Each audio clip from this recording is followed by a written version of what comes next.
एक बहुत बड़ा जनमानस जिसको यहाँ सामाजिक न्याय, समाजवाद और राजनीतिक नारे में इस बात के लिए कभी जागरूक ही नहीं किया गया कि चाहे जितनी भी समाजवाद की बात कर लो, जब तक तुम्हारे बच्चे पढ़ेंगे नहीं, तब तक तुम्हारा जीवन सुधरेगा कैसे। मैं गांव-गांव में जाकर जो मूलभूत बात क्या मैं बता रहा हूँ कि भाई गरीबी से निकलने के 3 ही रास्ते हैं। दुनिया में जितने विद्वान हुए उन्होंने 3 ही रास्ते बताए हैं, 3 ही तरीका है गरीबी से निकलने का। या तो आप शिक्षित बनकर नौकरी रोजगार पालो, या आपके पास जमीन हो, खेती किसानी करके अपना स्थिति सुधार लो, या आपके पास पैसा पूंजी हो तो रोजी रोजगार व्यापार करके आगे बढ़ सकते हो। बिहार में 2/3 से ज्यादा लोगों के पास ये तीनों में तीनों सुविधा नहीं है।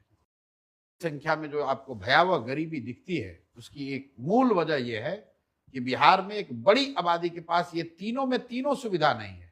उनके बच्चों के पास पढ़ाई की सुविधा नहीं है। बिहार में देश में सबसे ज्यादा भूमिहीन लोग रहते हैं।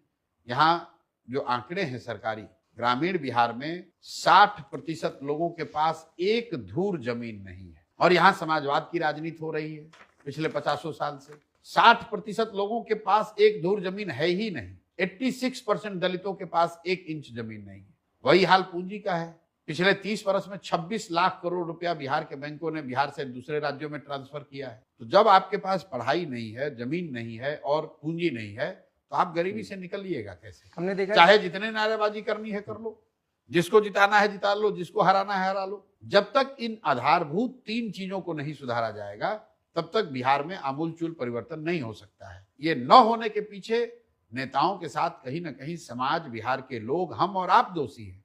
क्योंकि हमने न कभी पढ़ाई पर वोट दिया, न हम लोगों ने भूमि सुधार के लिए वोट दिया, न हम लोग रोजी रोजगार, पैसे, पूंजी के लिए वोट देते हैं। हम लोग वोट दे रहे हैं 5 किलो अनाज के लिए, हम लोग वोट दे रहे हैं मंदिर मस्जिद के लिए, हम लोग वोट दे रहे हैं गुजरात के विकास की कहानी सुनकर, हम लोग वोट दे रहे हैं यहाँ पर बिजली और सड़क के नाम पर। भाई जब तक शिक्षा और रोजगार के लिए वोट नहीं दोगे, तब तक सड़क बन भी जाएगा तो उस पर दूसरे राज्यों के लोग आकर गाड़ी चला रहे हैं। हम लोग के लोग तो उस सड़कों को बनाने में मजदूरी कर रहे हैं।